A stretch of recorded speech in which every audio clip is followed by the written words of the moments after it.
Bismillahirrahmanirrahim. Assalamualaikum warahmatullahi wabarakatuh.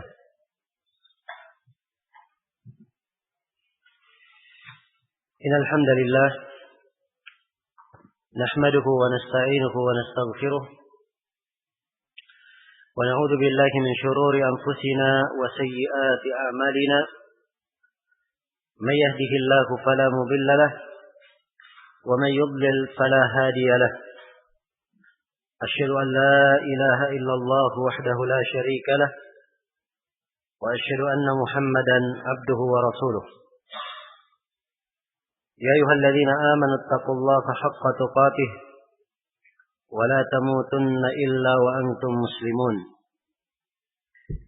يا أيها الناس اتقوا ربكم الذي خلقكم من نفس واحدة وخلق منها زوجها وبث منهما رجالا كثيرا ونساء واتقوا الله الذي تساءلون به والأرحام إن الله كان عليكم رقيبا يا أيها الذين آمنوا اتقوا الله وقولوا قولا سديدا يصلح لكم أعمالكم ويغفر لكم ذنوبكم ومن يطع الله ورسوله فقد فاز فوزا عظيما أما بعد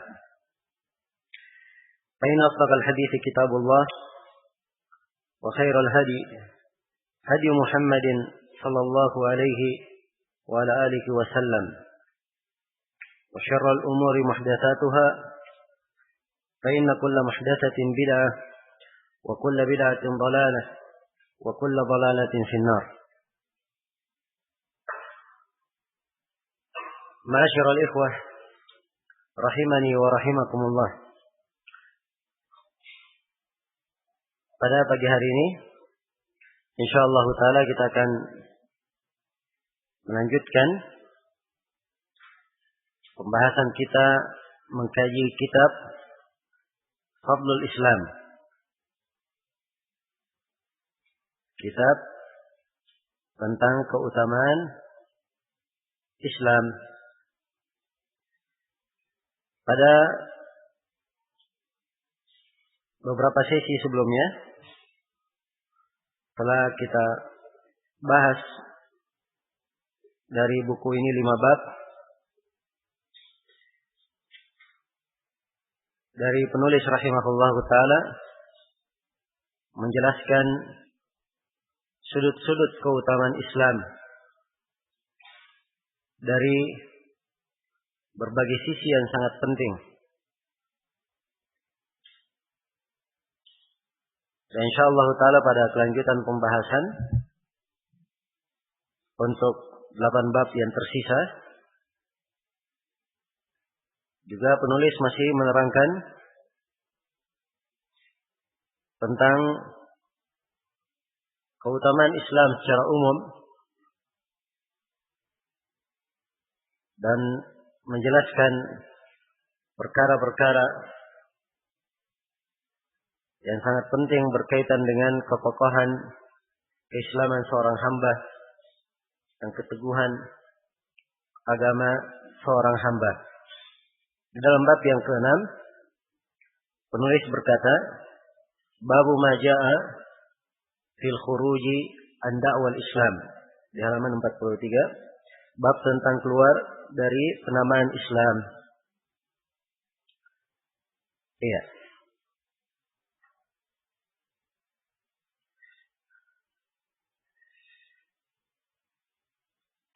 Telah berlalu bersama kita uraian tentang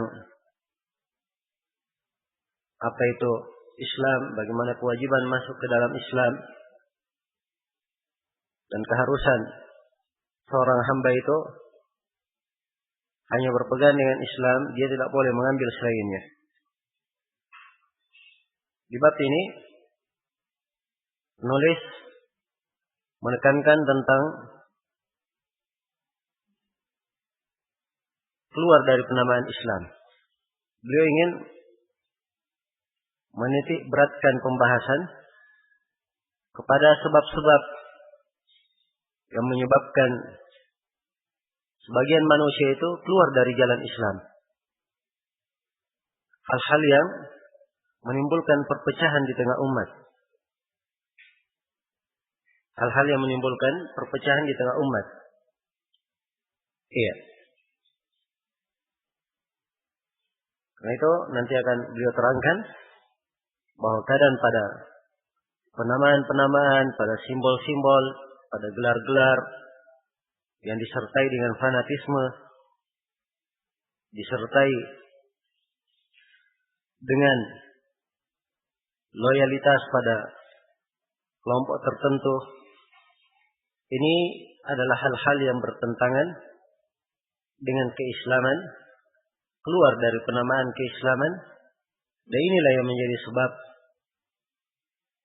terjadinya perpecahan di tengah umat, menyebabkan mereka keluar dari penamaan keislaman. Iya. Beliau akan membawakan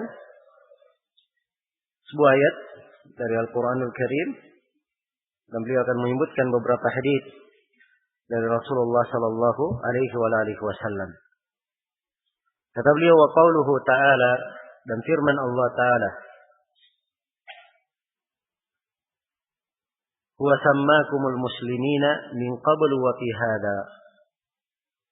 Dialah Allah yang telah menamai kalian dengan penamaan orang-orang muslim, penamaan kaum muslimin, min qablu, dari dahulu, wa fi hadha, dan begitu pula di dalam Al-Quran ini. Iya. Begitu pula di dalam Al-Quran ini. Huwa sammakumul muslimina, dialah Allah yang menamakan kalian. Kata huwa di sini dengan dhamir kembali kepada Allah. Kalau kita terjemahkan, dialah Allah. Dan ini pendapat kebanyakan ahli tafsir. Sebagian ahli tafsir ada yang mengatakan bahwa dia di sini kembali kepada Nabi Ibrahim. Iya. Tapi ini adalah pendapat kurang tepat. Harusnya dikatakan wa sammakumul muslimin. Dialah Allah yang menamakan kalian sebagai kaum muslimin. Sebagai kaum muslimin. Ya, min qablu, dari dahulu, yaitu di buku-buku sebelumnya, di kitab sebelum Al-Quran, wa fi hadha, dan di dalam Al-Quran ini. Ada Al-Quran yang Allah Subhanahu wa taala turunkan kepada Nabi Muhammad sallallahu alaihi wasallam. Iya. Jadi sisi pendalilan beliau dari ayat, beliau ingin menekankan bahwa di dalam ayat Allah tidak menyebut para pengikut Nabi Muhammad sallallahu alaihi wasallam kecuali dengan satu nama, yaitu dengan nama keislaman. Iya. Dengan nama keislaman. Karena itulah kaum muslimin hanya dikenal dengan penamaan kaum muslimin. Adanya penamaan-penamaan yang bertentangan dengan makna keislaman ini, inilah yang menyebabkan seorang itu keluar dari seruan keislaman. Iya. Kemudian di dalam ayat juga tatkala disebutkan huwa sammakumul muslimina, dialah Allah yang menamakan kalian sebagai kaum muslimin, menunjukkan bahwa kita wajib terikat dengan keislaman dan penamaan keislaman. Tidak boleh ada yang keluar darinya. Tidak boleh ada yang keluar dari penamaan keislaman ini. Iya. Disinilah letak kekeliruan adanya penamaan-penamaan, penisbatan-penisbatan kepada selain Islam dan selain makna keislaman. Hanya saja perlu diketahui bahwa penamaan keislaman itu dikenal dengan beberapa penamaan. Disebut sebagai kaum muslimin, disebut juga ahlus sunnah wal jamaah, disebut juga at-taifah al-mansurah, disebut juga ahlul hadits wal athar. Iya, disebut juga as-salafiyun. Seluruh penamaan-penamaan ini tidak keluar dari makna Islam. Tidak keluar dari makna penamaan kaum muslimin. Iya. Karena ahli sunnah wal jamaah artinya mereka yang berpegang dengan as-sunnah. Sunnah bermakna Islam secara sempurna. Dan mereka adalah ahlul jamaah. Karena berada di atas jamaah bertentangan dengan apa? Perpecahan. Iya. Maka ini adalah pensifatan Islam itu sendiri. Dan mereka juga dikenal sebagai ahlul hadits. Orang yang mengikuti hadits Rasulullah. Dan ini juga penamaan kepada Islam. Demikian pula dikenal sebagai at-taifah al-mansurah. Kelompok yang mendapatkan pertolongan. Karena Rasulullah bersabda, la tazalu min ummati dhahirina ala al-haq. La yadurruhum man khadalahum wala man khalafahum hatta ya'ti amrullah. Terus menerus ada satu kelompok dari umatku di atas kebenaran, menampakkan kebenaran, tidak membahayakan mereka, orang yang menyelisihi mereka dan orang yang menentang mereka hingga hari kiamat. Jadi disebut satu kelompok terus mendapat pertolongan. Dan ini pensifatan untuk ulama Islam yang membela Islam dan menampilkan Islam yang hakiki. Dan disebut juga al-firqatun najiyah. Akan datang nanti hadisnya disebut oleh penulis tentang ini. Sebab Nabi mengatakan, kulluhum finnar illa wahidah. Satu semuanya di dalam neraka kecuali satu. Hanya satu saja yang selamat. Karena itulah mereka disebut sebagai golongan yang selamat. Dan dikatakan as-salafiyun karena mereka mengikuti jejak Rasulullah SAW dan para sahabatnya. Dan mereka inilah yang disebut dengan nama as-salaf. Para as-salaf. Iya. Dan saya perlu tekankan di sini bahwa kalimat salafi itu bukan penamaan baru. Ya, seperti yang dikatakan oleh sebagian orang, penamaan baru dimunculkan oleh Syekh Al-Albani. Ya, di abad ini. Dan ini keliru. Karena Nabi SAW sendiri telah menyebutkan dirinya sebagai salaf. Silahkan baca dalam hadits riwayat Bukhari dan Muslim. Ketika Nabi SAW berkata kepada putrinya Fatimah, dan ini dalam sebuah kisah yang panjang.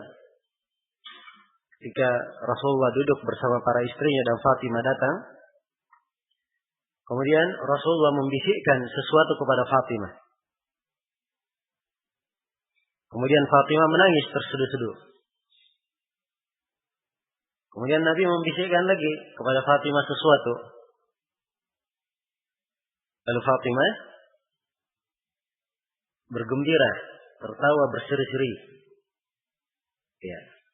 Dan ini dilakukan oleh Nabi di kehadiran para istri beliau.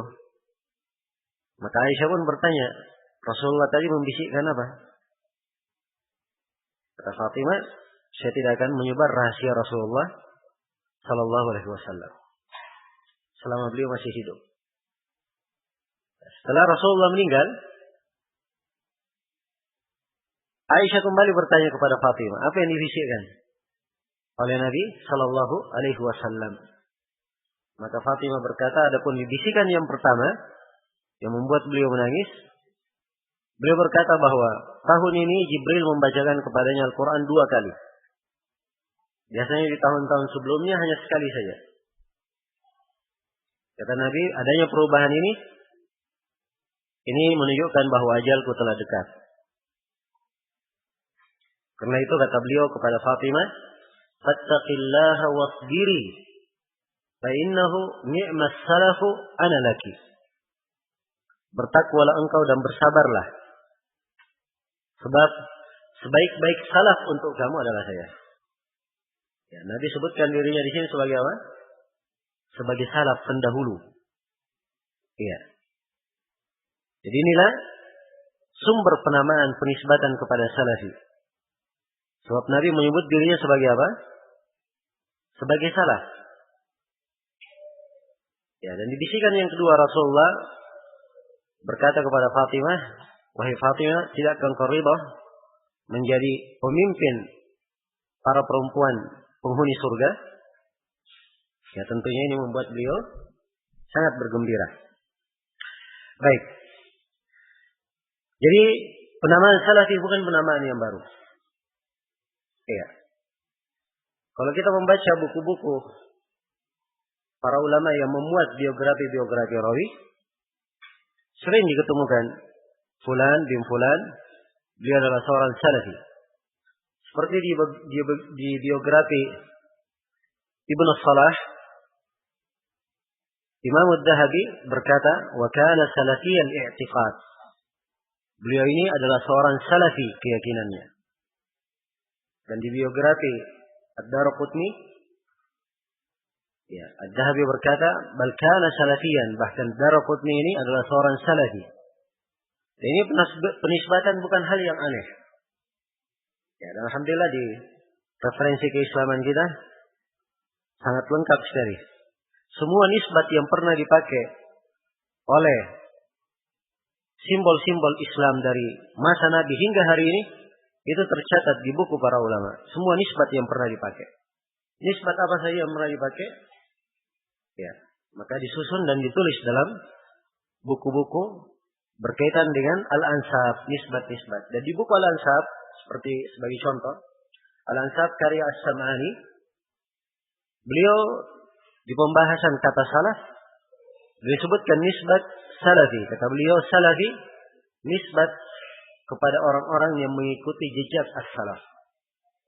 Jadi sekali lagi, ini bukan hal yang baru. Dan kata salafi itu sendiri artinya mengikuti Al-Quran sesuai dengan jalannya para sahabat radhiyallahu ta'ala anhum. Dan salaf itu adalah Nabi dan para sahabatnya, generasi setelahnya dan generasi setelahnya. Ini istilah untuk salafi. Walaupun ada juga para ulama yang menggunakannya untuk 3 generasi dan generasi yang setelahnya yang mengikuti mereka dengan benar. Mengikuti mereka dengan benar. Baik, ini secara global. Mungkin di sini ada yang bertanya. Iya. Bukankah di dalam ayat yang kita baca tadi hanya disebut kaum muslimin? Tidak disebut penamaan lain? Jawabannya bahwa kaum muslimin itu adalah penyebutan keislaman. Dan seluruh nama yang kita sebutkan tadi itu adalah hal yang dimaklumi di kalangan para ulama. Ya, dan sebagian nama itu telah ada di masa para sahabat, para tabi'in, dan tidak ada yang mengingkarinya. Karena memang penamaan-penamaan itu tidak keluar dari makna keislaman, sama saja dengan makna kaum muslimin. Tapi penamaan-penamaan itu lebih khusus karena menggambarkan Islam yang hakiki. Islam yang hakiki. Jadi Islam yang berada di masa Nabi Sallallahu Alaihi Wasallam, yang dijalani oleh para sahabat. Inilah keislaman yang disebutkan dengan nama salafi. Itulah keislaman yang disebut sebagai ahli sunnah wal jamaah, firqatun najiyah, wa taifatul mansurah, ya, dan seterusnya dari penamaan-penamaan. Kalau misalnya ada lagi yang bertanya, kalau begitu apa perbedaannya dengan orang yang sekarang ini kelompok-kelompok jamaah-jamaah bikin penamaan-penamaan untuk kelompoknya? Iya. Kalau masalah penamaan, ini banyak sekali ya. Penamaan-penamaan. Sebab buku-buku yang memuat tentang firqah-firqah, ya, ini lumayan banyak. Dari dahulu hingga hari ini. Ya. Kalau dari ulama terdahulu, ada yang menyusun buku 4 jilid. Ini sudah menyusun nama-nama dan kelompok-kelompok serta pemikirannya. Ya, di yang kekinian, yang kelompok-kelompok yang baru muncul, ada lagi buku ditulis 3 jilid. Ya. Jadi penamaan sangat banyak. Ya. Dan perbedaannya sangat menyolok. Karena penamaan-penamaan itu tadi, itu nisbat kepada kelompoknya masing-masing, bukan kepada keislaman. Apakah nisbat kepada nama kelompoknya, atau kepada pendirinya, atau kepada pemikiran di kelompok tersebut, atau kepada ciri khusus pada kelompok itu. Ya. Penamaan Rafidhah misalnya, Syiah. Ini adalah penamaan nisbat kepada ciri pemikiran mereka. Kelompok Syiah, mereka mengaku dirinya sebagai kelompok Ahlul Bait. Ya, karena kata Syiah itu artinya golongan Ahlul Bait. Rafidhah ini sifat mereka karena mereka menolak keimaman Abu Bakar dan Umar bin Khattab. Karena kata Rafidhah adalah rafd, artinya dia menolak. Ya, Mu'tazilah ini penamaan nisbat kepada Wasil bin Atha. Dan dia ini bersendiri dari halaqah Al-Hasan Al-Basri yang merupakan rujukan manusia, simbol ahli sunnah di masa itu. Jadi tatkala dia bersendiri membuat pemikiran baru, orang-orang di masa itu pun mengatakan dia ini Mu'tazilah. Mereka Mu'tazilah, orang yang menyendiri meninggalkan para ulama. Jadi ciri penyimpangan mereka. Al-Asy'ariyah nisbat kepada apa? Abul Hasan Al-Asy'ari. Kepada orangnya. Ya. Kepada Abul Hasannya, pemikiran Abul Hasan. Dan Abul Hasan Al-Asy'ari sendiri sudah bertobat dari pemikirannya. Karena itu orang-orang yang berpemahaman Asy'ariyah sebenarnya itu berpijak di atas suatu hal yang pemikirnya sendiri sudah menganggap pikirannya itu adalah kebatilan. Ya. Dan untuk taubatnya, Abul Hasan Al-Asy'ari menulis 4 buku. Menjelaskan tentang jalan yang benar. Beliau terangkan bahwa jalan yang benar adalah jalannya Imam Ahmad dan mengikutinya dari para as-salaf. Dan apa yang beliau ikuti dari jalan ulama as-salaf. Ini diterangkan di dalam 4 buku beliau. Ada kitabnya Maqalat Al-Islamiyyin. Ada kitabnya Risalah ila Ahli Safar. Dan ada kitab beliau Al-Ibana. Dan ada lagi kitab yang keempat. Juga penjelasan tentang rujuk beliau dan madhab yang beliau pegang. Ya, walaupun Abul Hasan Al-Asy'ari di 4 bukunya tidak murni. Seluruhnya dia lepas dari pakaian pemikiran lamanya. Masih ada tersisa hal-hal yang kadang sebagian orang sepintas lalu tidak bisa membedakannya dengan pendapat ahli sunnah. Tapi para ulama ahli sunnah mengetahui bahwa pengaruh dari pemikiran lamanya masih ada pada sebagian pemikirannya yang terakhir. Ya, jelas ya? Jadi secara umum Asy'ariyah nisbat kepada Abul Hasan Al-Asy'ari. Ya. Demikian terus berjalan hingga kelompok-kelompok yang baru datang belakangan ini. Ya. Jemaatut Tabligh, Ikhwanul Muslimin, Hizbut Tahrir, dan selainnya dari kelompok-kelompok itu adalah nisbat kepada kelompok yang dicetuskan oleh pimpinannya, cirinya sendiri pada jemaat tersebut. Ya, Jemaat Tabligh katanya ingin menyampaikan saja, walaupun namanya banyak ya. Kalau di Indonesia ini terkenalnya Jemaat Tabligh. Kalau di luar terkenal dengan nama Jemaatud Dakwah. Iya. Karena hanya ingin menyampaikan dakwah katanya. Ya, menyampaikan tetapi tidak mempelajari ilmunya. Dan ini tentunya adalah kekeliruan yang mendasar di kelompok ini. Jadi secara umum saya tidak membahas di sini tentang masalah kekeliruan setiap kelompok yang kita sebutkan. Dari arah penamaan sudah keliru. Karena penamaannya bukan hal yang kembali kepada apa? Kembali kepada keislaman. Keluar dari keislaman. Dan inilah yang memecah belah umat. Inilah yang memecah belah umat. Karena itu kalau setiap orang kembali kepada penamaan keislaman, akan terjadi persatuan. Iya. Orang-orang yang bernama Salafi Ahli Sunnah, itu sama saja dengan orang yang bernama kaum muslimin. Sama. Ya. Bahwa pasti mereka akan bersatu di bawah Al-Quran dan Sunnah Rasulullah SAW. Kalau mereka ada fanatisme, Fanatismenya adalah kepada Allah dan Rasulnya. Ya, bukan karena kelompok saya dihujat, saya marah karena adanya hujatan. Bukan karena pimpinan kelompok saya dikritik, saya harus membela pimpinan saya. Bukan itu. Tapi al-hubbu lillah wal bughdhu fillah. Cinta karena Allah dan benci karena Allah. Itulah keislaman yang mengikat seorang. Dan penamaan-penamaan ahli sunnah ini ya, tidak mengajak seseorang kepada bid'ah apapun di dalam agama. Sebab hakikat pada penamaan-penamaan itu sendiri keislaman yang benar. Keislaman yang benar yang dibawa oleh Rasulullah sallallahu alaihi wasallam dan para sahabatnya. Ya, Syekh Al-Albani di sebagian majelis beliau ya, ditanya kenapa antum lebih senang menggunakan kata salafi.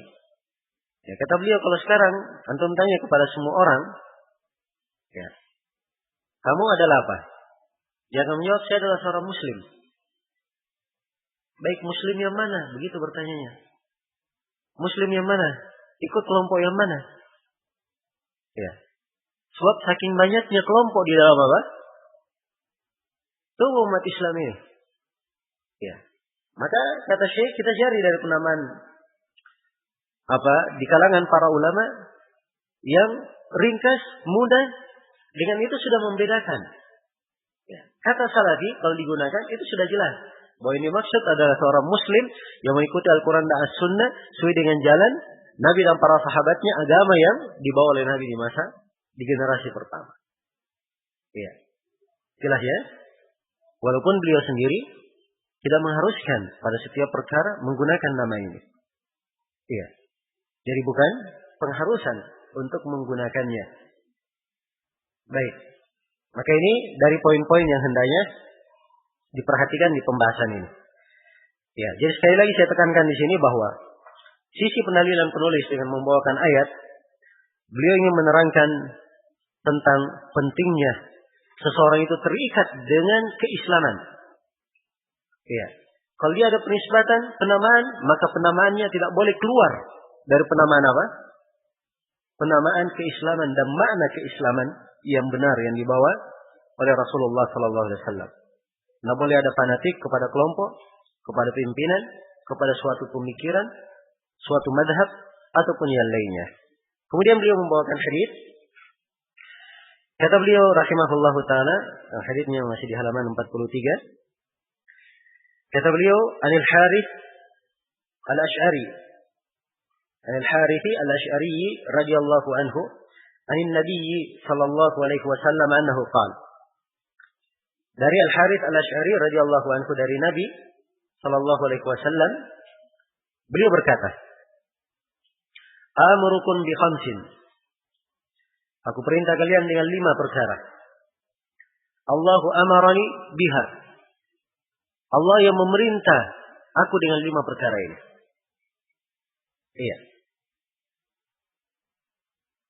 Sini 5 perkara yang disebut ya. Dan dimaklumi bahwa perintah Allah kepada umat bukan cuma apa? Bukan cuma 5. Ya. Dan ini hadis panjang sebenarnya. Sama penulis mengambil satu riwayat yang pendek. Ya. Di sebagian konteksnya yang panjang, hadis ini Nabi beritakan tentang kisah Nabi Yahya bin Zakaria alaihi wassalam.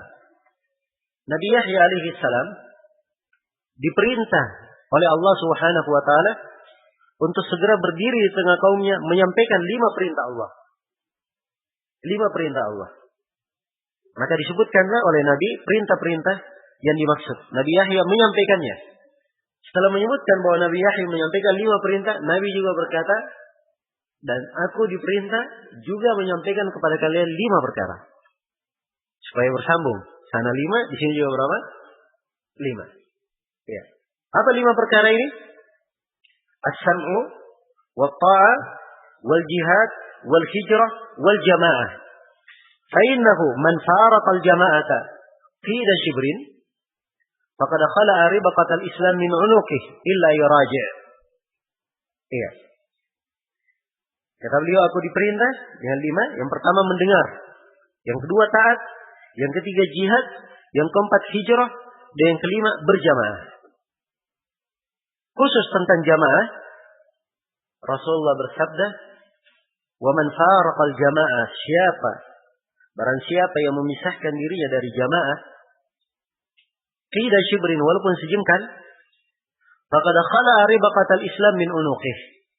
Sungguh dia telah melepaskan ikatan keislaman dari lehernya. Illa yaraji', kecuali kalau dia mau kembali. Iya. Baik. Ini 5 perkara. Dan sisi pendalilan penulis, ya, pokoknya sebenarnya di kelanjutan hadis. Kemudian Nabi menyatakan, "Waman da'a bida'wal jahiliyah, fa innahu min jusa jahannam." Dan barang siapa yang menyeru dengan seruan jahiliyah, dia termasuk sebagai jusa neraka jahannam. Ya, ini jusa bisa dibaca jusa dan bisa dibaca jusi. Ya. Karena itu saya di terjemahan kita bawakan bahasa Arabnya sebab mengandung 2 makna. Ya, kalau jusa itu artinya bahan bakar di dalam neraka jahannam. Ya, batu-batu dan selainnya itu yang merupakan bahan bakar itu disebut jusa. Ya. Jadi kalau makna hadis ini, siapa yang menyeru dengan seruan jahiliyah, dia nanti akan menjadi bahan bakar di dalam neraka jahannam. Kalau dibaca jusi, itu artinya jusi itu adalah orang yang jatuh ke dalam sesuatu dalam keadaan dia berlutut jatuhnya. Iya. Dalam keadaan berlutut. Nah. Baik. Jadi kalau diartikan dengan makna yang kedua, dia akan dimasukkan ke dalam neraka jahannam dalam keadaan apa? Dalam keadaan berlutut. Ini ancaman terhadap orang yang menyeru dengan seruan jahiliyah. Dan seruan jahiliyah bukanlah seruan Islam, bukan penamaan keislaman. Ya, makanya ancaman yang sangat dahsyat terhadap siapa yang keluar dari penamaan keislaman. Dari penamaan keislaman. Karena itu jangan bergampangan dengan hal penamaan. Oh, nggak apa-apa, saya buat nama sendiri, nama ini, nama itu. Kita buat kelompok. Ya, kan maksudnya baik. Ya, niatnya baik. Inilah sebenarnya yang keliru. Niat yang baik tidak dilandasi dengan ilmu ini yang banyak menjatuhkan di dalam apa? Di dalam kekeliruan. Karena itu akan datang nanti di akhir pembahasan, Syekh bawakan kisah Ibnu Mas'ud, orang-orang yang jatuh di dalam kesalahan berbuat bid'ah, ketika ditanya kepada mereka, "Ma'aratna illal khair." Kami tidak menghendaki kecuali kebaikan. Ya. Jadi alasannya kami hanya menghendaki apa? Kebaikan. Maka Ibnu Mas'ud menjawab, "Kam min muridin lil khairi la yusibahu." Betapa banyak orang yang cari kebaikan tapi dia tidak dapatkan kebaikan itu. Iya. Niatnya memang cari kebaikan tapi dia tidak dapat apa? Dia dapat kebaikan karena tidak berada di atas sunnah. Di atas tuntunan Rasulullah sallallahu alaihi wasallam. Karena itu tidak boleh ada penamaan di luar dari penamaan keislaman. Faqala rajulun ya Rasulullah. Berkata seorang lelaki, wahai Rasulullah, wa in shalla wa shama, walaupun dia salat dan dia puasa. Iya. Jadi maksudnya walaupun dia salat, dia puasa, apakah keadaannya seperti itu? Dia dimasukkan ke dalam neraka jahannam, jadi jusa neraka jahannam? Kata beliau, wa in shalla wa shama, walaupun dia salat dan dia puasa. Fad'u bida'wallahi alladhi sammakumul muslimin al-mu'minina ibadallah. Ya. Kemudian Nabi menegaskan, oleh karena itu memanggillah kalian dengan panggilan Allah yang telah menamakan kalian kaum muslimin, kaum mukminin. Wahai hamba-hamba Allah. Ya. Namakanlah diri kalian dengan penamaan tersebut. Baik. Jadi ini kewajiban bagi umat Islam, dan dari keindahan Islam, seorang ketika masuk di dalamnya, di dalam penamaannya pun dia tidak boleh keluar dari penamaan keislaman, sehingga akan tercipta persatuan, terjalin kebersamaan. Dan ini tentunya adalah sebab ketentraman dan kebahagiaan. Adanya perpecahan, perselisihan itu adalah azab. Itu adalah hal dan musibah yang menimpa di tengah umat ini. Iya. Karena itu dari nasihat keislaman yang dilakukan oleh para ulama menyuruh orang-orang yang bernisbat dengan nisbat keluar dari penamaan keislaman itu untuk kembali kepada Al-Quran dan Sunnah, bersatu di atas Al-Quran dan Sunnah, dan menanggalkan setiap penamaan, baju kelompok, fanatisme maupun yang lainnya. Mereka tanggalkan dan mereka kembali kepada Al-Quran dan Sunnah, bersatu di bawah ketentuan Al-Quran dan Sunnah Rasulullah Sallallahu Alaihi Wasallam. Baik, hadits ini kata beliau rawahu Ahmad wa Tirmidzi wa qala haditsun hasanun sahih, diriwayatkan oleh Ahmad dan Tirmidzi. At-Tirmidzi berkata ini hadits hasan sahih. Ya, haditsnya sahih. Namun 5 perkara pertama yang diterangkan oleh penulis di sini kayaknya perlu saya terangkan sedikit. Walaupun sisi pendalilan penulis di potongan terakhir dari hadits dan sudah kita jelaskan. Jadi ada 5 perintah pokok di dalam agama diterangkan oleh Nabi di sini. Perintah yang pertama as-sama', mendengar. Yang kedua taat, yaitu mendengar dan taat kepada siapa? Kepada pimpinan.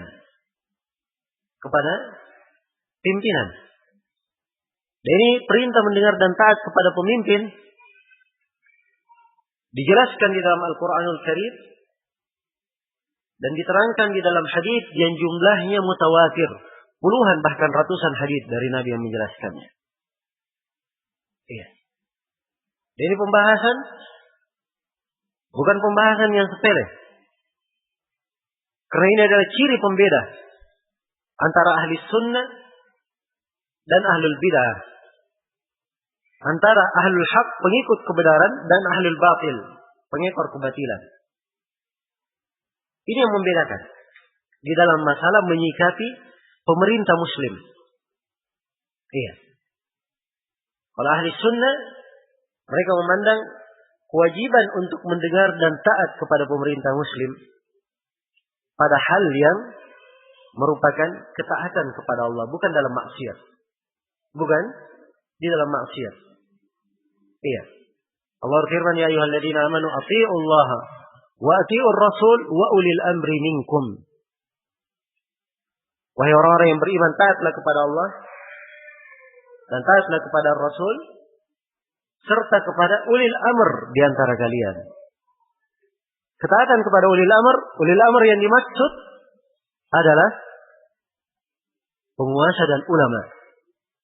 2 golongan yang ditaati dan wajib diagungkan di tengah umat. Dan ini saya telah terangkan kemarin bagaimana harusnya mengagungkan 2 komponen ini di tengah umat.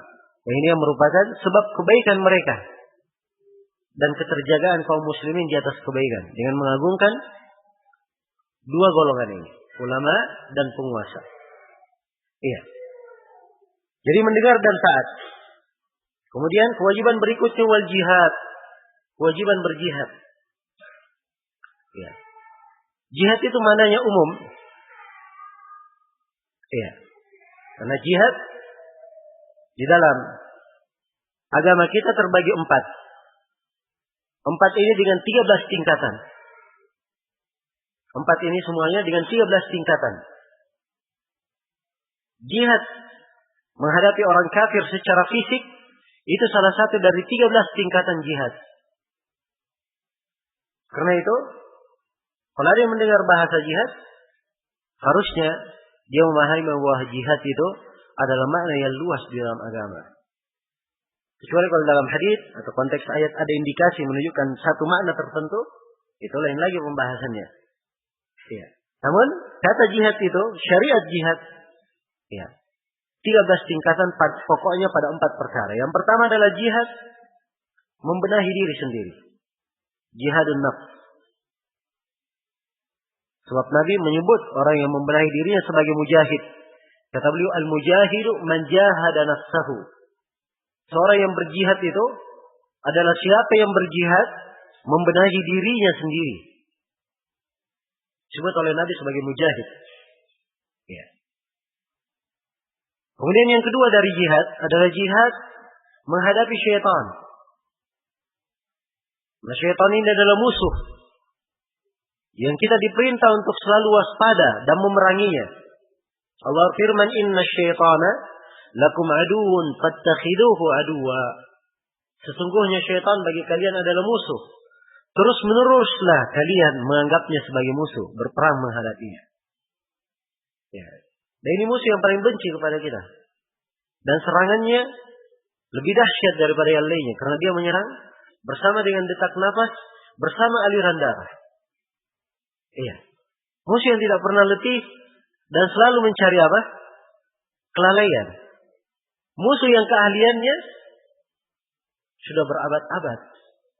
Ya, sebab iblis adalah semenjak Nabi Adam diturunkan ke di atas muka bumi, iblis sudah mengadakan peperangan kepada Nabi Adam dan anak-anaknya. Jadi bisa dibayangkan, sekian abad iblis hidup melakukan peperangan, tentunya pengalamannya luar biasa di dalam memerangi manusia. Iya. Karena itu ada jihad menghadapi syaitan. Dan ini ada rincian-rinciannya. Kita tidak bisa menguraikan untuk kesempatan ini. Jihad yang ketiga adalah jihad menghadapi para pelaku maksiat dan ahlul bid'ah. Kemudian yang keempat adalah jihad terhadap kaum munafikin dan orang-orang kafir. Iya.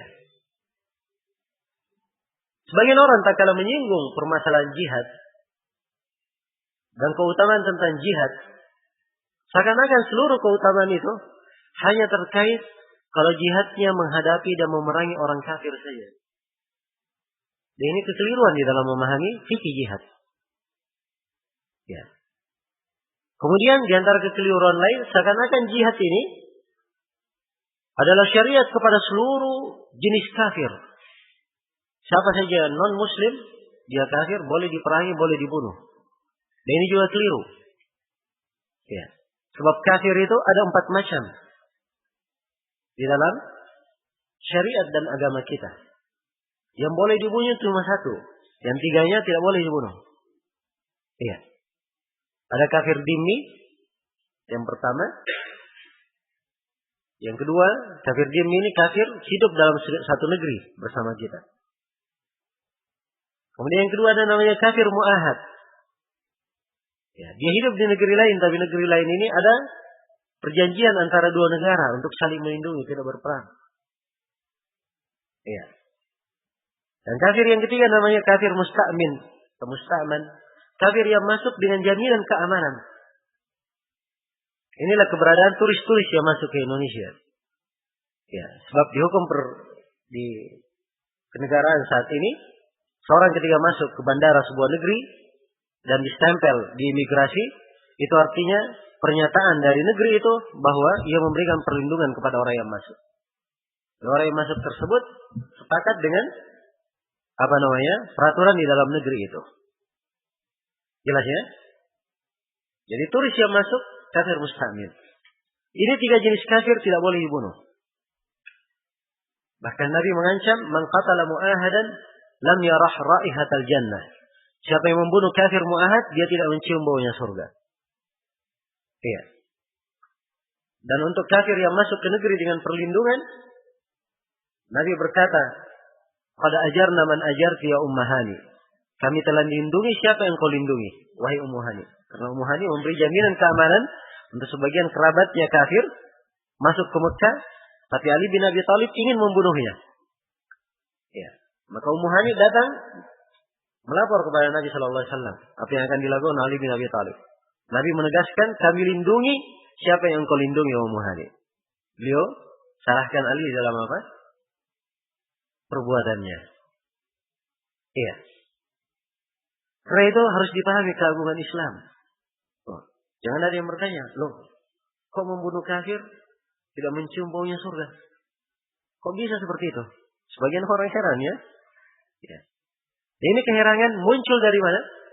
Keheranan muncul dari orang yang tidak mengerti keagungan Islam. Ya. Karena kafir ini dilindungi adanya perjanjian dan kaum muslimin itu tidak pernah dididik menjadi pengkhianat. Tidak pernah dididik menjadi orang yang melanggar janji. Iya. Adanya perjanjian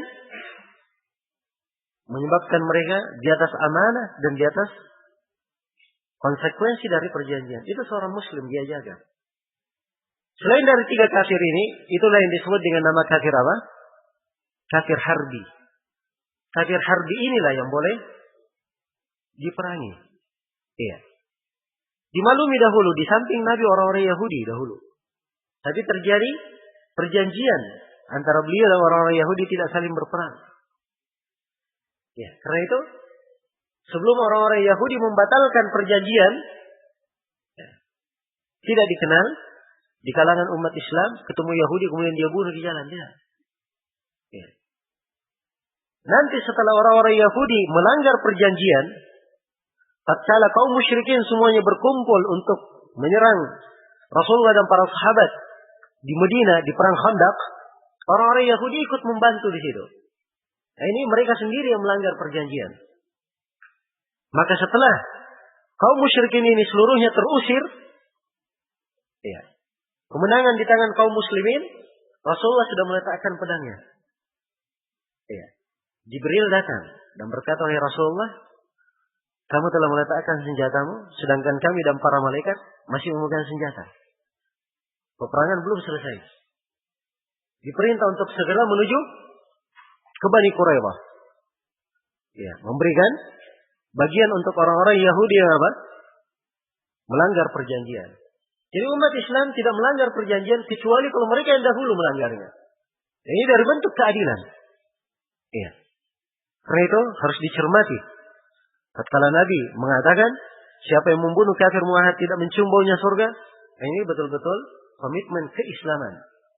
Bukan karena cinta kepada kafiran, tidak. Tapi seorang muslim menjaga ketentuan dan dasar agamanya. Baik. Ini jihad.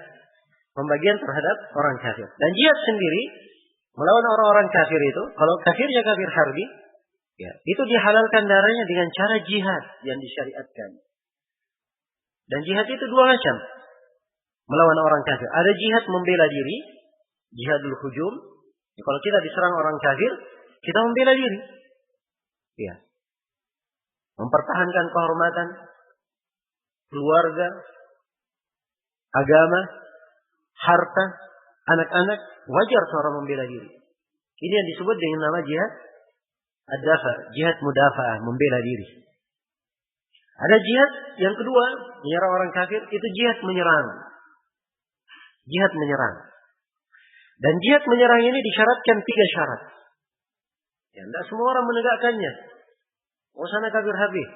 Ayo, saya kumpulkan 5 orang, kita berperang melawan kafir harbi. Ya. Tidak seperti itu. Karena Nabi awal kali di Mekah, orang-orang kafir Quraisy tidak ada perjanjian dengan kaum muslim. Mereka dihitung kafir harbi. Bersama dengan itu tidak ada para sahabat yang mengangkat senjata masing-masing. Oh, saya diperangi, orang mereka saya akan balas, kita perang saja. Ya, tapi mereka justru bersabar terhadap gangguan. Dan tidak ada yang melakukan aksi-aksi membunuh diri. Ya. Untuk menyerang orang-orang kafir, tidak. Bahkan kalau ada masalah, para sahabat datang mengadu kepada Nabi. Ini menunjukkan bahwa mengangkat senjata itu mutlak kembali kepada pimpinan negara. Iya. Karena itu Rasulullah SAW menegaskan, innamal imamu junnah yuqatalu min waraihi. Seorang pemimpin itu adalah perisai. Setiap peperangan harus dilakukan di belakangnya. Jadi syarat yang pertama dari jihad menyerang, peperangan itu, jihad tersebut harus ditegakkan oleh seorang pimpinan negara. Seorang pimpinan negara. Ya. Bukan setiap orang menyuruhkannya. Sebab yang memandang kemaslahatan menyerang, ya, mengatur strategi, itu mutlak urusan pimpinan negara. Kalau pimpinan berkata A, maka A, sepanjang itu bukan maksiat. Ya. Kalau hanya silang pendapat, pendapatnya harus dia salahkan. Ikut apa? Pimpinan di dalam pendapatnya. Kecuali kalau maksiat, itu lain lagi masalahnya. Tidak boleh taat kepada siapapun dalam bermaksiat kepada Allah. Jelas ya? Baik. Jadi ini syarat yang pertama. Syarat yang kedua, kaum muslimin harus memiliki kekuatan. Ya. Jadi tidak benar dikatakan jihad tidak ada kekuatannya. Karena itu di Mekah, di fase Mekah, ya, tidak diizinkan kaum muslimin berjihad, bahkan dilarang. Ya. Jangan dikatakan, oh jihad kan punya keutamaan. Ya, masuk surga. Ya, nikmat setelah kematian, dijemput bidadari. Jadi pengantin. Ya. Jangan berkata seperti itu. Sebab ini tidak dilakukan oleh Nabi dan para sahabatnya. Di Mekah, malah Rasulullah dan para sahabat dilarang berperang, berjihad. Allah berfirman dalam Al-Quran, Alam tara ila alladzina qila lahum kuffu aydiyakum wa aqimus shalah. Tidakkah kalian lihat kepada orang yang dikatakan kepada mereka, tahanlah tangan-tangan kalian. Yang kalian lakukan, tegakkan salat, keluarkan zakat. Jadi tahan tangan-tangan kalian. Dilarang berjihad di Mekah. Iya. Dan di perjanjian Hudaybiyah, kaum muslimin jumlahnya banyak. Lebih 1.000 orang. Padahal di perang Badar cuma 313 bisa apa? Berjihad menghadapi orang kafir. Ini lebih 1.000. Rasulullah tidak mengizinkan. Bahkan beliau menerima perjanjian dengan orang-orang kafir. Karena jumlah orang kafir jauh lebih besar. Puluhan ribu jumlah mereka. Umar berkata, ya Rasulullah, apakah kita terima kehinaan dalam agama kita? Bukankah kalau kita mati, orang yang terbunuh di kalangan kita masuk surga, mereka di dalam neraka?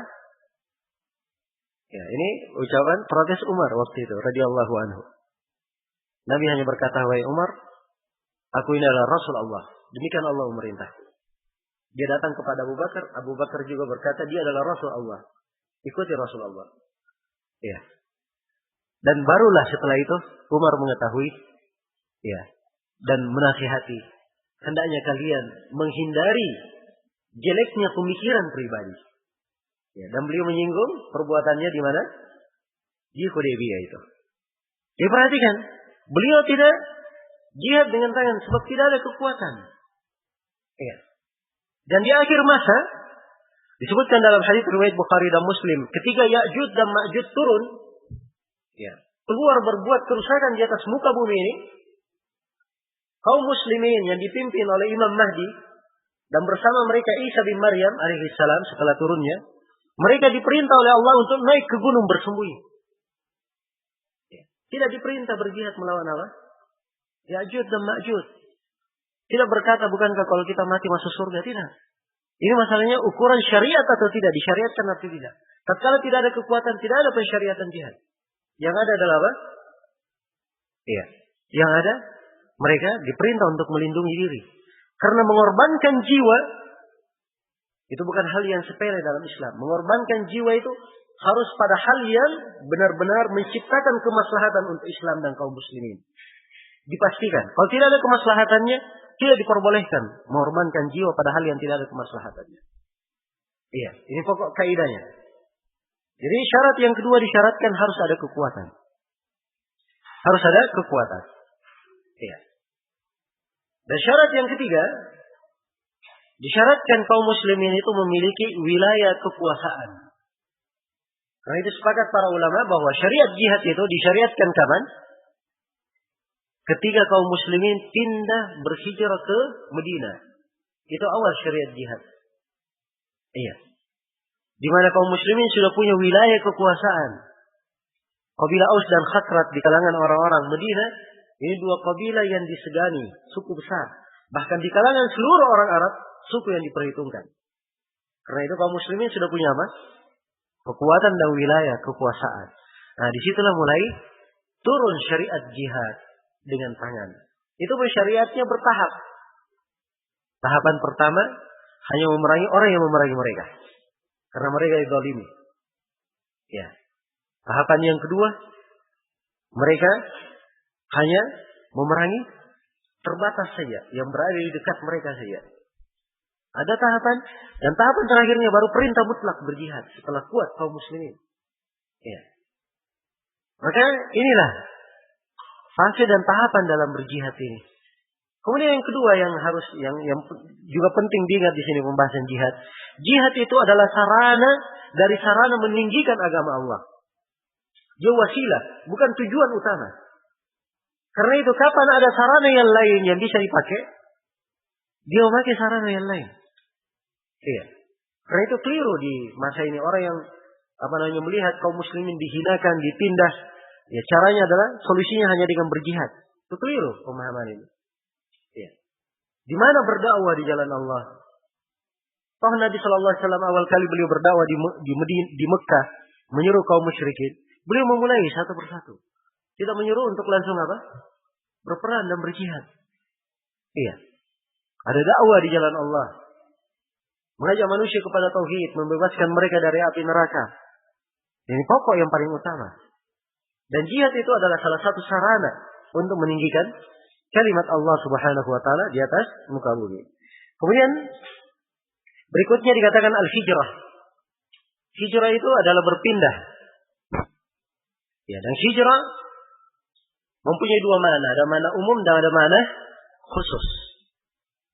Asal penggunaan kalimat hijrah di dalam ayat dan hadis, kalau ada penggunaan hijrah, maka itu maknanya asalnya bermakna khusus. Asal penggunaan. Makna khusus, hijrah bermakna berpindah dari negeri kafir kepada negeri Islam. Itu hijrah. Iya, dengan makna khususnya. Ataupun hijrah dengan makna umum, hijrah artinya berpindah dari apa yang dibenci oleh Allah menuju hal yang dicintai oleh Allah. Dari maksiat menuju kepada ketaatan, dari kegelapan menuju kepada cahaya. Iya. Dari lingkungan yang tidak baik dia pindah kepada lingkungan yang baik. Ini masuk juga di dalam apa? Di dalam makna hijrah. Jadi hijrah secara umum cakupannya luas. Tapi kalau secara khusus yang dimaksud seperti dalam hadis ini, hijrah bermakna pindah dari negeri kafir kepada negeri Islam. Dan di sini ada pembahasan tentang seorang itu tidak bergampangan masuk ke negeri-negeri kafir. Ya, dalam bentuk apapun. Kecuali dalam hal-hal yang diizinkan di dalam syariat. Hal-hal yang diizinkan di dalam syariat. Baik, kemudian yang terakhir dikatakan wal jamaah. Dan perintah berjamaah. Ya. Al-jamaah itu punya dua pengertian di dalam Islam. Iya. Yang pertama jamaah bermana jamaatul haq, jamaah kebenaran. Ini ditafsirkan jalannya para sahabat, ditafsirkan dengan mengikuti Al-Quran dan As-Sunnah sesuai dengan jalan para sahabat. Ditafsirkan juga dengan as-sawadul a'zam, kelompok terbesar di tengah kaum muslimin. Kelompok terbesar ini maksudnya di generasi pertama. Ya, karena para sahabat itu kelompok terbesar. Ada yang keluar dari jalan sahabat, itu langsung dikatakan tersesat. Keluar dari kelompok as-sawadul a'zam, keluar dari kelompoknya para sahabat. Iya. Jadi ini jamaatul haq, jemaah kebenaran. Ya, inilah makna ucapan Ibnu Mas'ud, al-jama'atu ma wafaqal haqqa wa in kunta wahdak. Jamaah itu adalah apa yang mencocoki kebenaran walaupun kamu sendiri. Ya, karena jemaah dengan makna yang pertama ini mengikuti Rasulullah SAW. Jadi kalau kita berjamaah di atas makna yang pertama, pimpinan kita hanya siapa? Nabi SAW.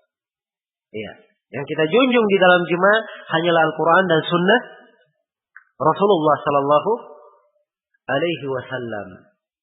Ya, ini jemaah makna yang pertama. Jemaah makna yang kedua adalah kaum muslimin seluruhnya dipimpin oleh pimpinan negara. Ya, ini disebut apa? Disebut jamaah. Ya, karena itu di dalam sebuah hadis dikatakan oleh Nabi, man atakum wa amrukum jami' ala qalbi rajulin wahidin yuridu an yashqa jama'atal muslimin, ya, fadribu unuqah al-akhir minhuma ka'inan man kan. Siapa yang mendatangi kalian dan kalian ini telah bersatu dipimpin oleh seorang pemimpin muslim, Orang yang datang terakhir ini ingin memecah belah jemaah kalian. Jadi kaum muslimin bersama pimpinannya disebut apa? Satu jamaah. Orang ini ingin datang memecah belah kalian. Maka kata Nabi, penggallah leher orang yang terakhir datang ini. Siapapun dia, penggal lehernya. Karena ingin memecah belah apa? Jemaah kaum muslimin.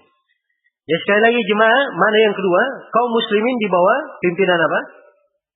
Pimpinan negara, itu disebut jamaah. Jadi hanya ini makna jemaah di dalam Islam. Karena itu tidak benar kalau ada yang menamakan dirinya kelompok ini jemaah fulani, jemaah fulani, jemaah fulani. Ya, itu bukan jemaah namanya. Jelas ya? Itu firqah. Itu kelompok yang keluar dari penamaan Islam, keluar dari jemaah. Dan inilah yang diancam di dalam hadits ini. Kata Nabi, "Wa man faraqal jamaah qila shibrin faqad khala ribaqatal Islam min unuqih." Siapa yang keluar dari jemaah walaupun sejengkal, dia telah mencabut ikatan keislaman di lehernya. Ya, ini kunci ya di dalam memahami nas-nas tentang jamaah. Ya. Semua orang-orang kalau kita saksikan ya, setiap jemaah mengaku dirinya apa? Jemaah yang benar. Keluar dari jemaahnya berarti dia mati jahiliyah. Melepas ikatan Islam dari lehernya. Kalau itu mana jemaah, apa bedanya? Saya juga bisa bikin jemaah. Ya kan? Kita kumpul berapa orang, kita angkat satu orang, sudah pimpinan jemaah kita. Sana juga bikin jemaah, bikin jemaah, bikin jemaah. Sebab haknya semuanya sama. Apa perbedaannya saya dengan kamu? Ya. Tapi tatkala jemaah dengan dua makna ini yang disepakati oleh para ulama, ya, ini adalah hal yang betul-betul membedakan, ya, dan ciri yang diinginkan di dalam nas-nas hadis Rasulullah Sallallahu Alaihi Wasallam.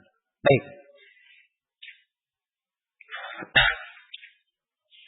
Kemudian dalam hadis berikutnya, kata penulis rahimahullah di halaman 46, ya, kata beliau wa fi sahih, dan di dalam as-sahih disebutkan, man faraqal jama'ata qida shibrin famata famitatuhu jahiliyah. Iya. Barang siapa yang memisahkan diri dari jemaah sepanjang sejengkal kemudian dia meninggal, maka dia meninggal dalam keadaan jahiliyah. Ya, ini potongan hadis oleh penulis dibawakan dengan maknanya. Kalau konteksnya, lafadznya di dalam riwayat Bukhari Muslim saya sebutkan di catatan kaki ya. Man ra'a min amirihi syai'an yakrahuhu falyasbir fa innahu man faraqal jamaah shibran famata famitatun jahiliyah. Barang siapa yang melihat sesuatu yang dia benci dari pimpinannya, hendaknya dia bersabar. Karena barang siapa yang keluar dari jamaah sepanjang sejengkal, kemudian dia meninggal, maka dia mati seperti mati jahiliyah. Jadi dia kalau ada melihat sesuatu yang dia benci dari pimpinannya, diperintah bersabar. Jangan dia keluar dari jemaah, keluar dari kepemimpinan. Nah, inilah yang disebut oleh Nabi, siapa yang keluar walaupun sejengkal, matinya mati apa? Mati jahiliyah. Dan ini hadis yang seperti ini sangat banyak. Harusnya menjadi nasihat di masa ini. Dan di masa ini terlalu banyak orang yang keluar dari jemaah. Ya. Ada yang keluar dengan fisiknya, terang-terangan melakukan demonstrasi, ya, melakukan aksi. Ada yang keluar dengan lisannya, ya, keluar dengan lisannya, mencela, ya, menghujat penguasa di atas mimbar, di podium, ya. Ini keluar dari apa? Al-jamaah. Jadi keluar dari al-jamaah jangan dianggap secara fisik saja. Bahkan keluarnya kadang dalam bentuk lisan, kadang bentuk apa? Fisik. Ya. Dan keluar dengan bentuk lisan ini lebih berbahaya. Karena adanya keluar dalam bentuk fisik, ya, dipicu oleh sebab lisan yang berbicara. Ada yang memanas-manasi. Ya. Ada yang memanas-manasi hati rakyat sehingga ia melakukan bentuk keluar terhadap pimpinannya. Baik. Namun jangan Nabi di sini siapa yang melihat dari pimpinannya hendaknya dia bersabar. Ya. Bukan disuruh apa? Melakukan demonstrasi, apalagi kudeta. Ya, bukan itu yang diperintah. Hendaknya bersabar. Dan inilah kekeliruan yang dituai oleh umat. Tatkala ia keluar dari ketaatan kepada pimpinannya. Ya. Tidak pernah tercatat di dalam sejarah umat Islam ada yang keluar terhadap pimpinan melakukan kudeta, kemudian membawa kebaikan di belakangnya. Tidak pernah tercatat. Yang terjadi adalah pertumpahan darah, kerusakan, krisis dalam perekonomian, kemunduran di tengah umat. Dan ini yang kita saksikan.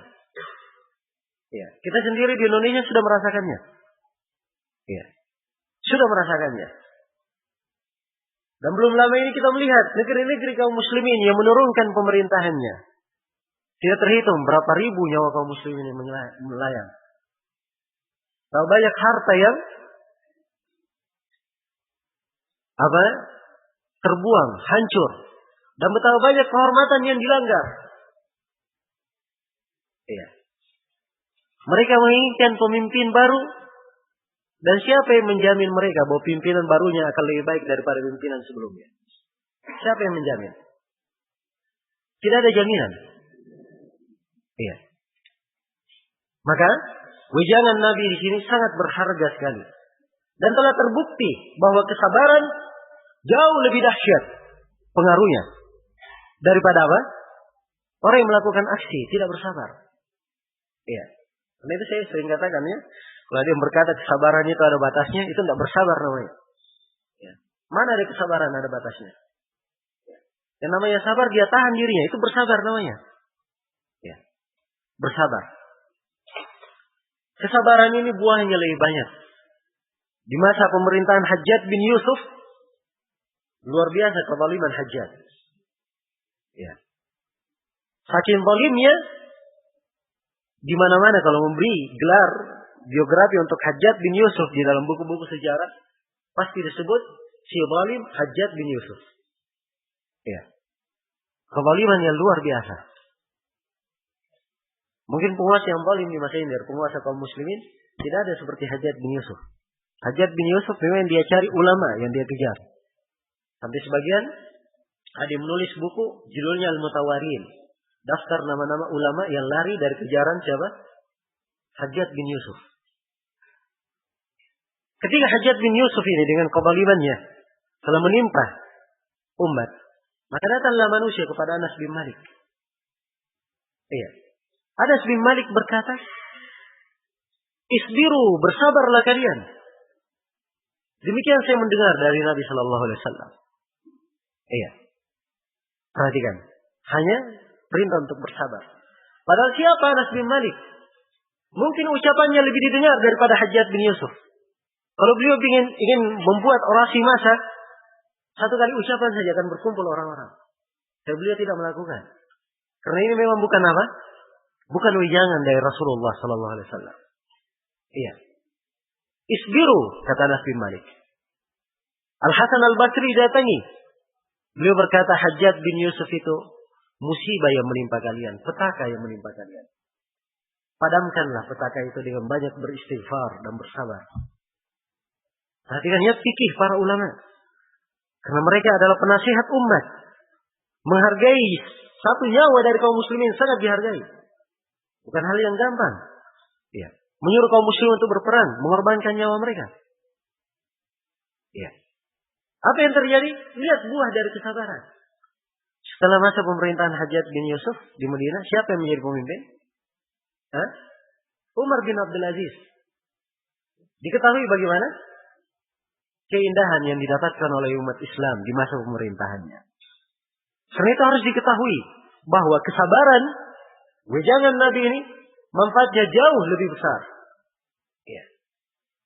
Baik kita mundur ke belakang. Ya. Di masa Nabi Musa alaihissalam, betapa kezaliman Fir'aun terhadap Bani Israel. Dan tidak di dalam sejarah Bani Israel itu diperintah untuk keluar melakukan demonstrasi terhadap Fir'aun. Ya. Atau melakukan aksi-aksi bunuh diri, nggak ada. Yang ada di dalam Al-Quran ucapan-ucapan Nabi Musa, wasbiru innal aqibata lil muttaqin, bersabarlah kalian, akibat terbaik untuk orang-orang yang bertakwa. Iya. Dan di dalam Al-Quranul Karim ketika disebutkan kehancuran Fir'aun, bagaimana Fir'aun dan bala tentaranya ditenggelamkan, Allah Subhanahu wa taala berfirman menyebutkan nikmatnya untuk Bani Israel. Wa awrathna al-qauma alladhina kanu yustad'afuna masyarik al-ardi wa magharibaha allati barakna fiha. Wa tammat kalimatu rabbikal husna ala Bani Israel bima sabaru. Ya. Allah berfirman setelah Fir'aun dibinasakan, kami wariskanlah bumi ini. Dari timur hingga baratnya, bumi yang diberkahi, kami wariskan kepada kaum yang dulunya mereka tertindas di atas muka bumi. Itu kepada Bani Israel. Dan telah sempurna kalimat Allah yang maha indah untuk Bani Israel mendapatkan nikmat ini. Kenapa? Hanya satu sebab yang Allah sebutkan. Bima sabaru, karena kesabaran mereka. Rupanya kesabaran Bani Israel ini yang menyebabkan hancurnya Fir'aun dan bala tentaranya. Iya. Hanya satu, kesabaran. Karena itu jangan dikira bahwa kesabaran itu tidak memberikan makna. Dan inilah yang keliru pada sebagian orang, berjelek sangka kepada para ulama. Ya. Sehingga ada yang menuduh ulama ini, wah ini penjilat penguasa. Ya. Penakut. Tidak berani. Ya. Dan seterusnya. Padahal seorang alim itu kalau dia berbicara dengan ilmu. Kalau dia diam juga karena ada tuntunan ilmu yang mengharuskannya diam. Iya. Dan disitulah kedudukan para ulama, pentingnya mengarahkan manusia kepada jalan yang benar. Jalan yang benar. Baik. Kemudian di dalam hadits berikutnya dikatakan di sini oleh penulis masih di halaman 46, wa fihi juga disebut dalam as-sahih, abida wal jahiliyah wa ana baina adhhurikum. Apakah kalian menyeru dengan seruan jahiliyah sedangkan aku berada di antara kalian? Iya. Ini lafaz yang dibawakan oleh penulis riwayat dengan makna ya. Kalau di dalam riwayat Bukhari dan Muslim dari hadits Jabir, ma balu da'wal jahiliyah. Nabi menyeru. Nabi berkata, ada apa dengan seruan jahiliyah? Ya. Dan ini hadits punya asbabul wurud. Punya sebab yang menyebabkan Nabi bersabda seperti ini. Sebabnya diterangkan oleh Ibnu Taimiyah dalam ucapan yang dinukil oleh penulis di sini. Kata beliau, qala Abul Abbas, berkata Abul Abbas rahimahullah, yaitu Ibnu Taimiyah. Abul Abbas ini yang dimaksud siapa? Ibnu Taimiyah. Qala beliau berkata, kullu ma kharaja an da'wal Islam wal Qur'an min nasabin aw baladin aw jinsin aw madhhabin aw tariqah fa huwa min azail jahiliyah. Kata beliau, segala hal yang keluar dari penamaan Islam dan Al-Quran, apakah itu berupa nasab, negeri, jenis, madhab, tarekat, semuanya itu dari seruan jahiliyah. Iya. Ini kalau nasab, negeri, jenis, madhab tersebut adalah hal yang sifatnya apa? Sifatnya keluar dari penamaan keislaman. Tapi kalau penamaan dari sisi ta'rif, dari sisi pengenalan, kamu orang mana? Oh ini orang Malaysia, sana orang Saudi, sana orang Indonesia misalnya. Tidak ada masalah. Kamu orang mana? Oh ini orang Surabaya, itu orang Sidoarjo, itu sana orang Solo, ini orang Makassar, ini, orang itu. Ini pembedaan tidak dipermasalahkan. Sebab memang hanya apa? Bentuk pengenalan saja. Bentuk pengenalan. Ya, tapi kalau tarekat, kamu tarekat apa? Hah? Naksabandiyah? Khalawatiyah? Jusdiyah? Nah ini tidak diperbolehkan. Sebab ini nisbat kepada apa? Hal yang di luar dari keislaman. Atau bentuk fanatik di dalamnya. Ya, loyalitas kepada pemikiran. Ya, dan mazhab tertentu. Ini tidak diperbolehkan. Jelas ya? Bagaimana kalau nisbat mazhab fikih? Ini Syafi'i, Hambali. Ya. Kalau nisbat kepada mazhab tersebut hanya sekedar untuk urutan di dalam mempelajari fikih, itu tidak ada masalah. Maksudnya saya di dalam mempelajari fikih yang saya dalami dari mazhab Syafi'i misalnya. Ya. Tidak ada masalah. Tapi kalau ada yang keliru di mazhab itu bertentangan dengan Al-Quran, saya akan tolak. Nah itu baru mazhab diperbolehkan. Hanya sekedar untuk tartib ilmi saja, mendidik diri. So, kalau dia terlalu banyak baca mazhab, ya, nanti susunan keilmuannya akan apa? Tidak kuat, sebab banyak hal di kepalanya. Ya, salah sedikit dia mengingat, dianggap ini yang benar, ternyata dia kasih ke mazhab yang apa? Ya, bercampur pemahamannya antara mazhab ini dan mazhab itu. Tapi kalau dia di atas satu jalan saja, maka ini akan memudahkan dia, lebih memudahkan untuk para pemula mempelajari fikih dalam agama. Jelas ya, tapi kalau mazhab sifatnya fanatisme, nah ini adalah hal yang dicela, keluar dari penamaan apa? Penamaan keislaman. Baik, karena itu kata Ibnu Taimiyah semuanya dari azail jahiliyah, dari seruan jahiliyah. Kata beliau, "Ballam mahtasama muhajiriyun wa ansariyun, faqala al-muhajiri ya lal muhajirin wa qala al-ansariyu ya lal ansar." Qala sallallahu alaihi wasallam, "Abida'u al-jahiliyah wa ana baina adhhurikum wa ghadiba lidzalika ghadaban shadidan." Intaha kalamuhu rahimahullah. Kata beliau, bahkan tatkala ada seorang dari kalangan muhajirin dan seorang dari kalangan al-ansar, dua orang ini saling bertikai. Iya. Orang yang dari kalangan muhajirin berkata, "Wahai orang-orang muhajirin," maksudnya dia panggil sukunya membanggakan. Iya. Orang al-ansar berkata, "Wahai orang-orang al-ansar."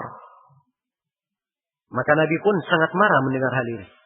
Dan beliau berkata, "Apakah ada seruan jahiliyah sedangkan aku berada di tengah-tengah kalian?" Ini dua orang sahabat ditegur keras. Padahal asal penamaan muhajirin dan al-ansar disebut dalam Al-Quran. Allah ridha kepada orang-orang muhajirin dan siapa? Al-ansar di dalam beberapa ayat. Tapi tatkala dua sahabat ini dari muhajir dan al-ansar, penamaannya mengarah kepada apa? Bentuk kesukuan. Maka Nabi pun menyebutnya dari penamaan jahiliyah. Dari penamaan jahiliyah. Dan beliau sangat marah karena hal itu. Iya. Ya, ini fikih yang mendalam. Ingin ditegaskan di sini oleh Syekh rahimahullah. Ingin ditegaskan oleh penulis buku ini. Bahwa dari kesempurnaan keislaman seorang hamba, dia hanya terikat dengan penamaan keislaman. Dia hanya terikat dengan penamaan keislaman, tidak boleh dia keluar dari penamaan keislaman tersebut. Iya. Baik, selesai sudah pembahasan di bab yang keberapa? Bab yang ke-6 ini. Sekarang kita masuk di bab yang ke-7. Kata beliau rahimahullah,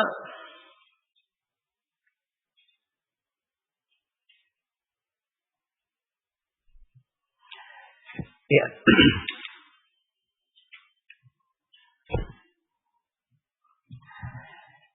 Kata beliau, bab wujubid dukhul fil Islam kullihi wa tarki ma siwa.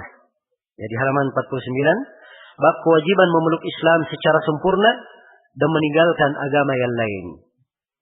Iya. Baik.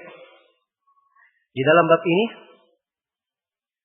penulis rahimahullahu taala ingin menegaskan pembahasan-pembahasan yang telah berlalu di beberapa bab sebelumnya. Beliau menjelaskan bahwa keutamaan sempurna yang didapatkan oleh orang yang memeluk Islam itu apabila dia masuk ke dalam Islam secara keseluruhan. Iya. Dan meninggalkan segala hal yang menyelisihi makna keislamannya. Menyelisihi makna keislamannya. Jadi siapa yang masuk ke dalam Islam secara keseluruhan, mereka lah yang mendapatkan keutamaan Islam itu secara sempurna. Ya, selain daripada itu, beliau juga menekankan wajibnya masuk ke dalam Islam secara keseluruhan dan kewajiban meninggalkan segala hal yang menyelisih jalan keislaman. Segala hal yang menyelisih jalan keislaman. Baik, beliau akan bawakan ayat-ayat Al-Quran dan hadits-hadits Rasulullah Sallallahu Alaihi Wasallam yang menjelaskan tentang hal ini. Kata beliau, wa qaulillahi ta'ala, dan firman Allah Ta'ala, ya ayyuhalladzina amanu udkhulu fis silmi kaffah. Firman Allah Ta'ala, wahai orang-orang yang beriman, masuklah kalian ke dalam Islam secara kaffah, secara keseluruhan. Iya. Ini ayat perintah agar supaya kita semua masuk ke dalam Islam. Udkhulu. Ini kata perintah ya dalam bahasa Arab, fi'il amr. Ya, perintah bermakna wajib. Udkhulu, masuklah kalian seluruhnya. Fisilmi. Ya. Di dalam keislaman kafatan secara sempurna. Secara sempurna. Ya. Maksudnya seorang itu masuk di dalam Islam, dia mengambil seluruh dari tuntunan. Bukan diambil akidahnya saja. Perkara ibadah, perkara fikihnya dia tinggalkan. Bukan pula diambil fikihnya saja. Tidak dia perhatikan akidahnya. Bukan hanya dia perhatikan di masalah akhlak saja. Tapi dia tidak memperhatikan di sudut Islam yang lainnya. Bahkan dia wajib masuk ke dalam Islam secara kafah, secara keseluruhan, secara sempurna. Iya. Memang betul di dalam keislaman itu ada yang namanya prioritas. Ada yang namanya yang paling utama. Dan ada yang utama setelahnya. Ada yang paling, kemudian yang utama setelahnya, di bawahnya. Iya. Yang diprioritaskan itu yang didahulukan. Itu yang didahulukan. Tapi bukan artinya ketika dia mendahulukan sesuatu, dia telantarkan yang lainnya. Bukan itu maknanya. Tapi dia agungkan seluruh syariat. Dia masuk ke dalam Islam secara sempurna. Masuk ke dalam Islam secara sempurna. Iya. Inilah makna seorang itu masuk ke dalam Islam secara keseluruhan. Diambil seluruh tuntunannya. Dia tinggalkan segala yang menyelisihi. Apa yang menyelisihi keislaman? Apakah dalam bentuk kekafiran? Dalam bentuk bid'ah perkara baru? Atau dalam bentuk kemaksiatan? Maka hendaknya dia tinggalkan. Hendaknya dia tinggalkan. Iya. Karena itu, ini ayat adalah penjelasan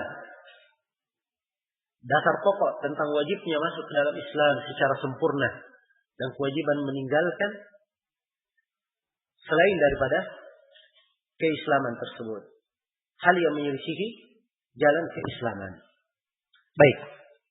Selesai ayat yang pertama. Ayat yang kedua, kata beliau, wa qauluhu ta'ala, alam tara ila alladhina yaz'umuna annahum amanu bima unzila ilaika wa unzila min qablik. Al-ayah. Iya.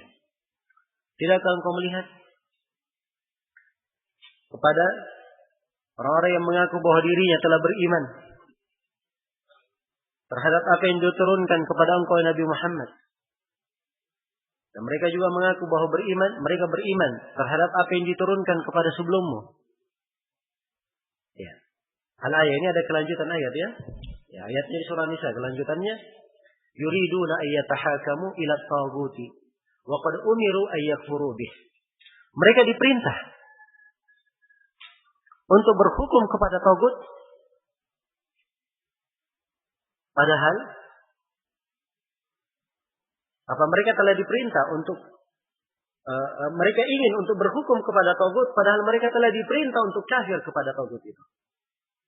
Iya. Wa yuridu syaitanu ayyudillahum dhalalan ba'ida. Dan syaitan menghendaki mereka tersesat dengan kesesatan yang sangat jauh. Ya. Jadi ini ayat adalah menjelaskan tentang sebagian orang dari kalangan Yahudi. Ya, sebab konteks ayatnya memang di surah An-Nisa. Ini kaitannya ditujukan kepada orang-orang Yahudi. Ya. Jadi mereka mengaku bahwa kami ini sudah beriman kepada Al-Quran yang diturunkan kepada engkau Nabi Muhammad. Kami juga beriman kepada kitab Taurat yang kami pegang. Iya. Tapi mereka ingin berhukum kepada hukum apa?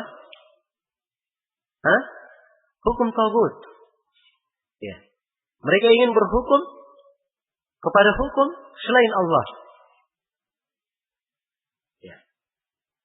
Padahal mereka diperintah untuk kafir kepada tagut. Ini celaan. Mereka mengaku beriman, padahal dia tidak masuk dalam Islam itu keseluruhan. Kalau dia masuk dalam Islam, dia juga pasti berhukum kepada hukum apa? Hukum Allah dan kafir kepada tagut. Kafir kepada tagut. Tapi mereka hanya masuk sebagian, dia tinggalkan sebagiannya. Iya, dia tinggalkan sebagiannya. Karena itu ayat ini mencela mereka. Ini sisi pendalilan penulis di sini, membawakan ayat. Beliau ingin menjelaskan bahwa siapa yang ingin masuk ke dalam Islam, masuklah secara keseluruhan. Jangan dia beriman kepada sebagiannya, dia kafir kepada sebagian yang lainnya. Dia ambil sebagiannya, dia tinggalkan sebagian yang lainnya. Dan di ayat ini sudah ditegaskan bahwa syaitan ingin menyesatkan mereka dengan kesesatan yang sangat jauh. Jadi orang yang seperti ini keadaannya, ambil sebagian, tinggalkan sebagian. Nah, ini orang yang ingin disesatkan oleh syaitan dengan kesesatan yang sangat jauh. Iya, dengan kesesatan yang sangat jauh. Baik. Berhukum dengan hukum Allah itu adalah hal yang diwajibkan. Tidak berhukum dengan hukum Allah, iya, dari hukum-hukum tagut, itu adalah hal yang bertentangan dengan keislaman. Berhukum kepada selain hukum Allah, itu hukumnya berbeda-beda. Iya, berbeda-beda. Ada keadaan-keadaan tertentu dianggap sebagai kekafiran. Dan ada keadaan-keadaan tertentu itu dianggap sebagai kemaksiatan, dosa besar. Iya. Kalau dia berhukum kepada selain hukum Allah, dia berhukum kepada hukum yang tidak diturunkan oleh Allah, dianggap hukum tersebut lebih baik daripada hukum Allah. Sama dengan hukum Allah. Iya. Atau diyakini boleh berhukum dengan selain hukum Allah, maka ini hukumnya dianggap kafir, keluar dari Islam. Iya. Tapi kalau dia tahu bahwa hukum Allah yang paling baik, ya, dia juga meyakini wajibnya berhukum dengan hukum Allah, tapi dia tidak berhukum dengan hukum Allah, maka ini tidak dihitung kafir, tapi dikatakan kufrun duna kufrin, kekafiran yang tidak mengeluarkan dari keislaman, atau disebut dengan nama lain sebagai dosa besar. Jelas ya? Sebagai dosa besar. Nah, ini tentang masalah berhukum dengan hukum yang tidak diturunkan oleh Allah. Ini termasuk permasalahan yang perlu uraian lebih panjang. Ya. Dan di sini kita hanya di sela-sela menyinggung ayat ya. Saya hanya ingin menunjukkan sisi pendalilan dan penekanan penulis dari ayat. Ya. Dan untuk pembahasan ini perlu waktu yang lain untuk menjelaskannya. Ya. Baik. Jadi sekali lagi, kandungan dari ayat ini, ya, Allah menegur orang-orang Yahudi yang mereka mengaku beriman pada sebagian dan mereka masih berhukum kepada apa? Hukum tagut, masih meninggalkan ya perkara pokok dan perkara agama ini. Baik. Ini ayat menunjukkan kewajiban masuk ke dalam Islam secara sempurna. Kewajiban masuk ke dalam Islam secara sempurna. Ya, baik. Kita break dulu 7 menit. Insyaallah taala setelah 7 menit nanti kita lanjutkan. Subhanakallahumma wa bihamdik asyhadu an la ilaha illa anta astaghfiruka wa atubu ilaik. Walhamdulillahirabbil alamin.